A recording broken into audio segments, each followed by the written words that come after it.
The Triangle Shirtwaist factory fire revolutionized labor rights and led to new responsibilities by factory owners. On Saturday, March 25, 1911, a fire broke out at the Triangle Shirtwaist factory in New York City. The fire spread rapidly through the building's top 3 floors. The workers, trapped inside by locked doors, were unable to escape. Matters were made even worse due to the lack of proper equipment of the firemen, whose ladders and hoses were unable to reach higher than the 6th floor. Many women jumped from the upper floors, knowing they could not escape the flames. The death toll of this tragic event was a total of 146 people, including many teenage girls. On April 5, 1911, the International Ladies Garment Workers Union organized a funeral along Fifth Avenue for the victims of the fire. A few days later, over 350,000 people joined in the March for the Triangle Dead. On April 11, 1911, Harris and Blanc, the owners of the factory, were charged with second-degree murder because they locked the doors, prohibiting the workers from escaping. The story inspired thousands of activists across the nation to push for fundamental reforms.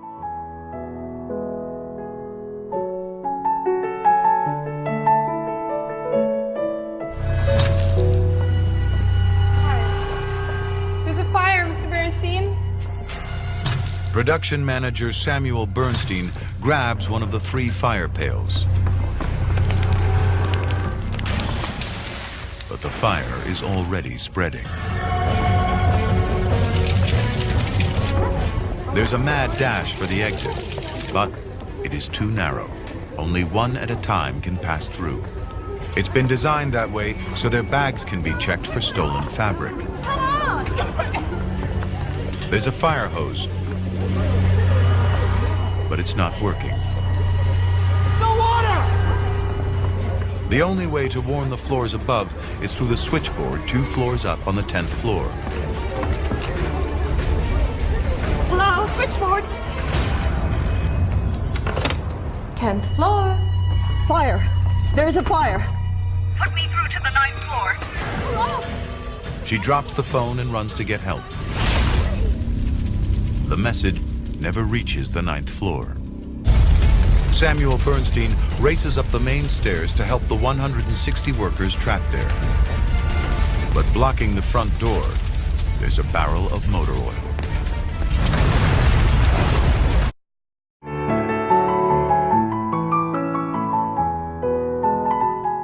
Although this was a horrible tragedy, it led to many positive outcomes. After the fire, many people felt somewhat responsible. They felt the obligation to push to enact new laws to protect the well-being of the working class. This fire got people thinking on the future. They wanted to enact laws to ensure the safety of workers, to make sure that something like this does not reoccur. In June of 1911, the New York State Legislature established a factory investigating commission to investigate safety and working conditions in workplaces across the state. By 1912, the commission investigated 2,000 factories and dozens of industries. They also proposed 8 laws covering factory safety, factory inspections, sanitation, and employment rules for women and children, which were later passed by New York legislature. The activists then pushed for 25 more laws. For example, they established harsher punishments for violations of the labor law and industrial code, and focused on the conditions that led to the great loss of life at the Triangle Fire. Also, provisions were made for fireproof stairways, fireproof building material, safe construction of fire escapes, and the inspection of older multi-story buildings. As a result, the garment workers won safer factories and shorter hours by organizing and sticking together.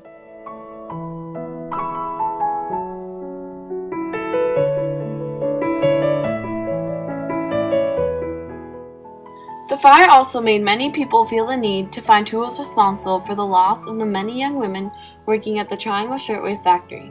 People blamed the owners of the factory, Max Blanc and Isaac Harris. On December 4, 1911, the Harris and Blanc trial was held and the verdict found them not guilty because there was doubts on the validity of the witness account. It wasn't until 1914 that Harris and Blanc took responsibilities for their actions and paid for locking the doors at the Triangle Shirtwaist factory. By 1914, 23 individual civil suits had been brought against Harris and Blanc. Harris and Blanc finally paid for their actions by paying $75 to each family that lost a loved one during the fire. The families may not have gotten everything they deserved, but at least they got some sort of reparation, and the owners finally recognized that what they did was wrong. The fire made many factory owners take new responsibilities to ensure the good of their workers.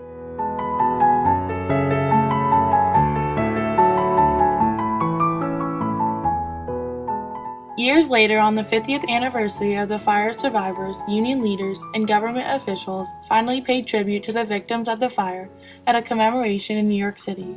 Also, in 1991, the Ash Building, the site of the fire, was designated as a National Historic Landmark by the National Park Service.